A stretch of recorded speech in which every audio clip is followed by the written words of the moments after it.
Bonjour à tous. Dans certains audios que j'ai mis dans la chaîne YouTube, je parle des rêves et des illusions qui sont à l'intérieur. Dans un autre audio au sujet des rêves que j'ai mis dans la chaîne YouTube, dont le titre est La fin du rêve, je montre à quel point l'humain est dans un rêve permanent, un rêve qui ne finit pas. Et que les rêves de nuit, qu'on appelle les rêves nocturnes, sont également des rêves qui prennent un autre sens dans le plan diurne, c'est-à-dire dans la journée. Lorsque l'individu entre dans la planète Terre par le processus de la naissance, c'est une technologie dimensionnelle qui est utilisée pour capter et enfermer la conscience et l'âme humaine. À partir du moment où l'être apparaît dans la Terre sous la forme d'un bébé, il rentre automatiquement dans le rêve et dans les rêves. Et c'est là que débute le mensonge sur la condition réelle de l'humain. Le statut universel de l'humain est automatiquement mis de côté, tronqué et manipulé. L'humain rentre dans un environnement que l'on qualifie d'appellation de terre ou encore du monde. Il rentre dans cet environnement et il rentre directement dans le plan des rêves. Mais j'ai une question à vous poser. Lorsque vous rêvez la nuit, ou du moins lorsque les entités vous font rêver la nuit, peu importe les rêves que vous faites, et peu importe les qualificatifs que vous donnez à ces rêves, est-ce qu'un tribunal humain est capable de vous condamner parce que vous avez vu des informations ou des images dans les rêves? Comment des policiers assermentés peuvent venir vous chercher à votre domicile juste parce que vous avez dormi et que vous avez eu des rêves? Et le motif serait que l'on vient vous chercher chez vous parce que lorsque vous avez dormi la nuit, vous avez eu des rêves. En d'autres termes, comment fait-on pour condamner quelqu'un qui ne fait que rêver? Je ne parle pas ici des rêves qui sont utilisés par les humains durant les journées lorsqu'ils disent qu'ils ont un grand projet, par exemple pour monter une affaire immobilière. Je ne parle pas de ça ici. Ou lorsque des gens vont dire mon rêve est de voir ma famille heureuse. Tout ça, ce sont des mots utilisés qui symbolisent les projets ou encore les idées d'avenir que les gens veulent voir dans leur existence. Je parle bien de quand vous dormez la nuit. Peu importe ce que vous voyez dans les rêves, est-ce qu'un tribunal est capable de vous condamner à cause de ça? Juste parce que vous avez vu des images, vous étiez dans des situations, dans des circonstances particulières ou pas, durant les rêves de nuit. Cela n'a aucun sens. Il est impossible de condamner un individu qui rêve pendant qu'il dort et que le lendemain, on vient lui donner une citation directe au tribunal juste parce qu'il a dormi et qu'il a vu un rêve dans lequel il était au bord de la mer et qu'on lui a montré un rêve dans lequel tout d'un coup il était quelqu'un qui devenait prospère. Il a eu un rêve dans lequel finalement il a réussi un grand concours qui lui tenait, comme on dit, à cœur. Bref, on ne peut pas condamner quelqu'un parce qu'il est rentré dans le monde des rêves et qu'il a vu ce qu'il a vu. Écoutez bien ce que je dis, parce que c'est assez fort ce que je vais vous partager maintenant. À partir du moment où l'humain rentre dans la Terre, peu importe le canal utilisé par les entités pour le manipuler, l'humain rentre automatiquement dans un rêve. tout ce que fait cet humain, ou du moins tout ce que l'humain en question, sera certain que c'est lui qui fait, n'est qu'un rêve. Vous voyez pourquoi est-ce qu'il n'est pas possible que ce que le monde religieux a vendu comme étant le jugement dernier ne peut être réel. Parce que le jugement dernier est censé condamner un individu pour les actes qu'il aurait posés dans son existence terrestre. Sauf que l'âme et la conscience, quand elles arrivent dans la terre, elles sont automatiquement plongées dans le rêve. Comment peut-on être manipulé à ce point et se dire que l'humanité sera emmenée en jugement? En fait, ce sont les individus, les entités qui font rêver l'humain, qui, elles, seront emmenées en jugement lorsqu'effectivement l'humain va avoir la lucidité de son état. C'est à ce moment-là que le jour se lève, parce que la lumière, c'est de l'information. Et je ne parle pas de la lumière planétaire que vous qualifiez de lumière de soleil ou lumière des ampoules et autres. Quand je parle de lumière du jour, je parle ici et je fais référence à la lumière de l'information qui enlève le dormeur du sommeil terrestre existentiel dans lequel il a été placé.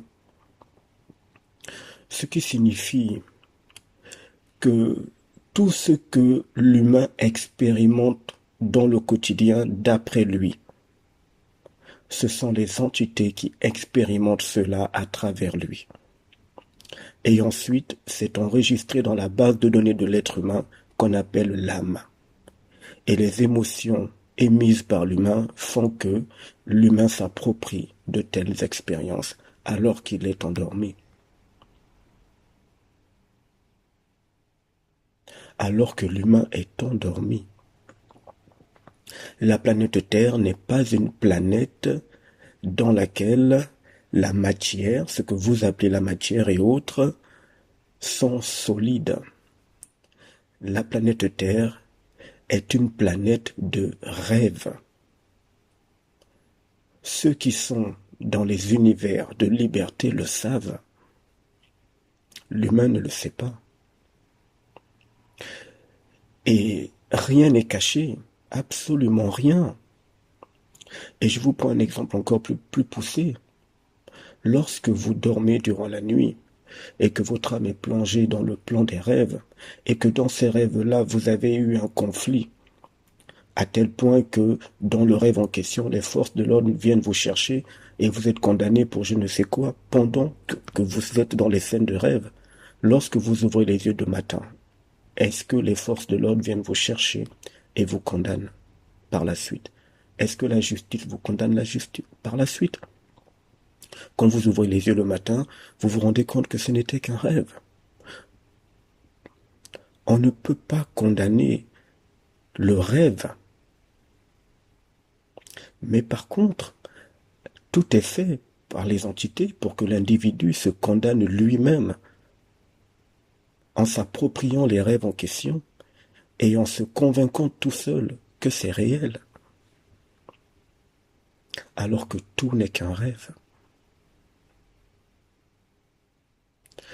Vous ne vous êtes jamais demandé pourquoi est-ce que celui qui se faisait appeler le fameux Jésus, pourquoi n'a-t-il jamais parlé avec insistance des rêves? Pourquoi? Il était censé tout savoir. Il était censé être ce que vous appelez l'envoyé de Dieu. Il était même censé être le fameux sauveur. Pourquoi a-t-il parlé de ce que vous appelez l'amour? Pourquoi a-t-il parlé de la guerre? Pourquoi a-t-il parlé des relations entre parenthèses humaines? Il a même parlé du paradis. Mais pourquoi, étrangement, il n'a jamais abordé le sujet des rêves? Pourquoi? Parce qu'il ne fallait pas que la mascarade soit connu du public, de l'être humain, de l'humanité. Il faut que l'humain soit convaincu et certain au-dedans de lui que tout ce qui se fait dans son quotidien est réel. Et l'humain va donc s'approprier les condamnations fictives que les entités lui mettent sur le dos, alors qu'en fait, ce sont les entités qui se font condamner par l'humain lorsque l'humain ouvre les yeux par l'information de son esprit. Parce que les entités font dormir l'humain et le plongent en permanence dans le rêve. Non, écoutez, reprenons l'information suivante. Le fameux Jésus était considéré comme l'envoyé d'un certain Dieu, de cette entité qui manipule l'humanité. Il a abordé tous les sujets de la société humaine, les maladies, et même la politique, puisque à un moment donné, des gens lui ont dit, devons-nous payer le tribut à César? Il aurait répondu, rendez à César ce qui est à César, et à Dieu ce qui est à Dieu. Il a abordé le sujet que l'on qualifie de mariage. Il a même abordé le sujet de la mort. Il a abordé tous les sujets de la société humaine, sauf les rêves. Et les apôtres qui étaient avec lui ont également abordé tous les sujets, mais aucun d'eux n'a parlé en profondeur et dans plusieurs chapitres de la Bible des rêves. Et c'est là où l'entourloupe se cache. Dès l'instant où vous réalisez psychiquement que vous êtes plongé dans un rêve et qu'on vous donne juste l'impression, c'est-à-dire les entités vous donnent juste l'impression qu'il y a le jour et la nuit, lorsque vous réalisez que vous êtes dans un rêve, vous allez voir que les condamnations émotionnelles que vous avez acceptées et la manipulation qui vous était tombée dessus vont s'effondrer tout seul. Tout seul. Et je vais vous parler d'un autre sujet rapidement avant de revenir sur les rêves. Il est dit dans l'écrit religieux qu'il y a eu guerre dans le ciel. Michel et ses anges combattirent ce que les gens qualifient les démons. La guerre faisait rage. Et beaucoup d'êtres humains, sont certains que le ciel en question, c'est celui que l'on voit, que vos yeux humains voient. Ou encore pour certains qui sont un peu avancés dans les rouages occultes et astrales, ils sont certains que le ciel est une dimension qui se trouve dans un autre lieu. Dans ce passage biblique, il y a eu une information très occulte, c'est-à-dire très cachée. La bataille qu'il y a eu, soi-disant, dans le ciel entre l'archange Michel et les entités appelées pompeusement démoniaques, cette bataille consiste en fait à donner l'information biaisée à l'humain que tout se passe dans sa tête. Eh oui. Les entités anti-hommes ont donc bataillé par technologie très avancée et inconnue du monde scientifique humain pour capter la conscience et l'âme humaine afin de contrôler le mental humain. Cette bataille, invisible aux yeux des humains et impossible à percevoir facilement, a fait en sorte et a donné l'avantage aux entités sur le mental humain et la conscience humaine. Donc, la fameuse bataille des anges dits du bien et des anges du mal, cette polarisation des deux camps, qui n'est qu'une grande manipulation, parce que ce sont les mêmes entités qui jouent juste des rôles différents, eh bien c'était et ça demeure dans la tête de l'être humain. Ne venez pas et ne tentez pas d'imager cela. percevez la vibration de l'information.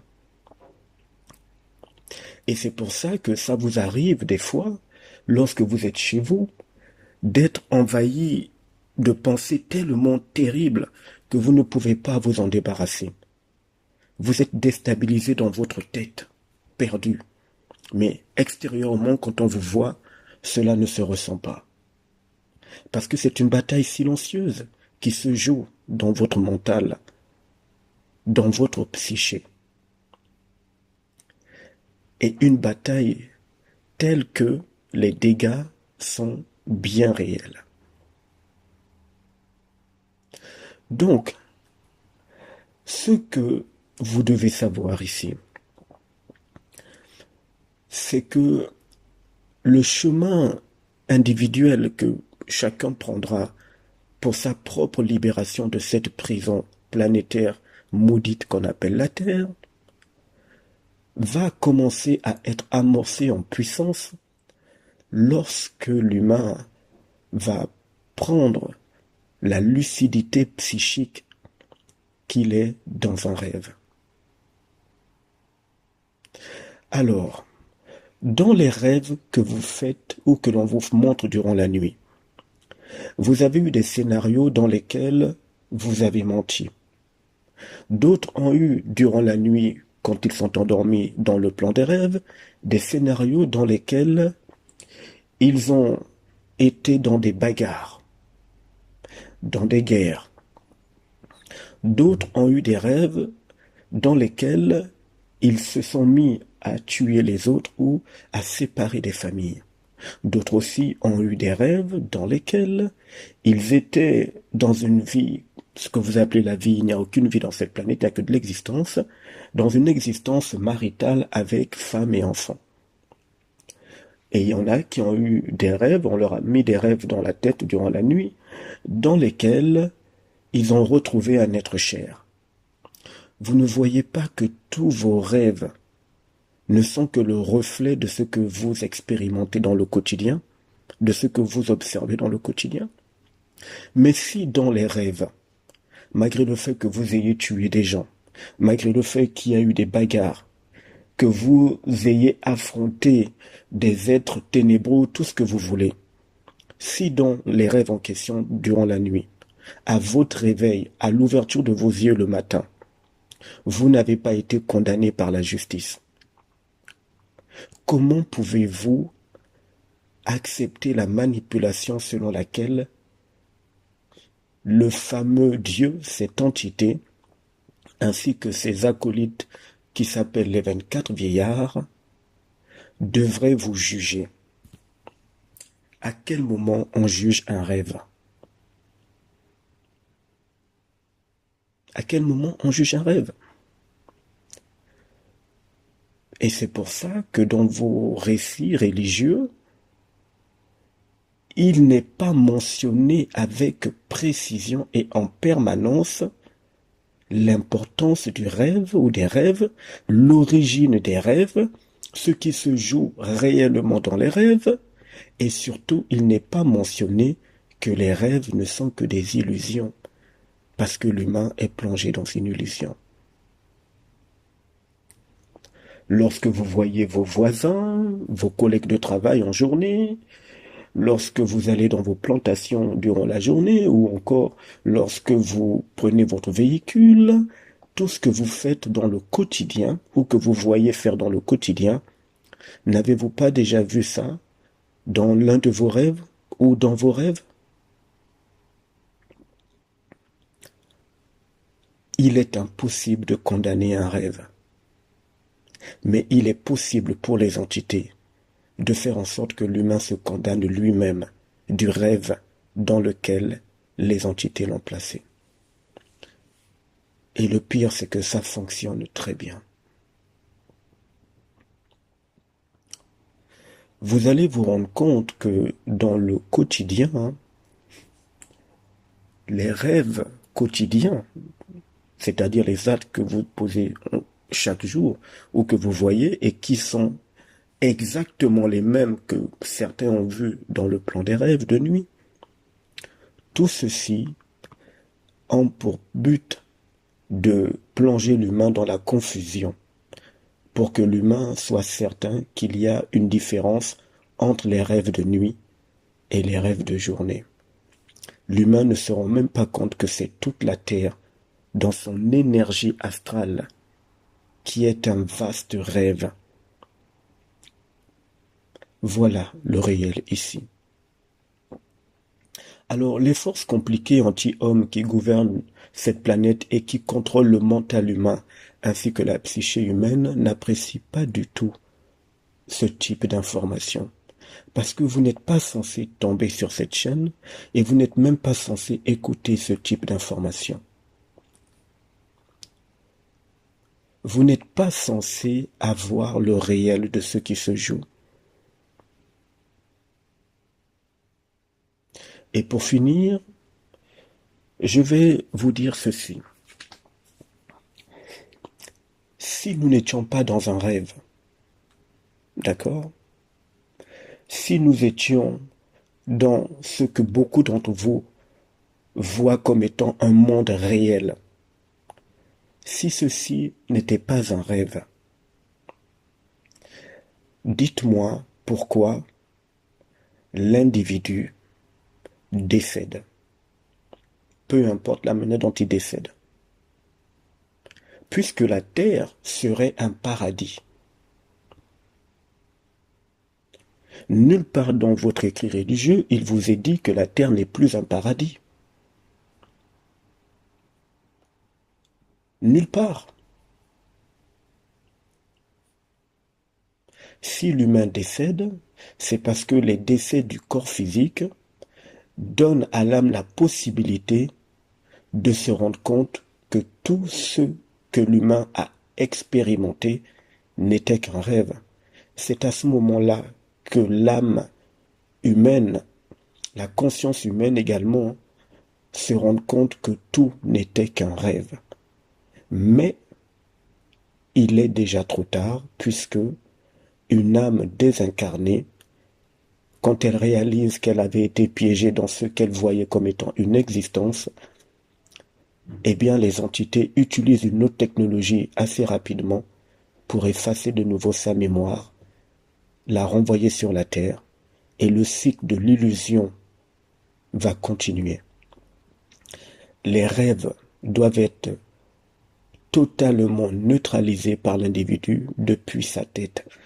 C'est-à-dire que vous devez décharger une puissance électrique, votre tonnerre systémique, c'est-à-dire le tonnerre qui provient de votre esprit, pour que l'illusion du rêve cesse dans votre tête. Vous verrez que vous allez fonctionner sur la terre, c'est-à-dire vous ferez ce que vous faites habituellement sans aucune, mais alors là, aucune influence d'entité.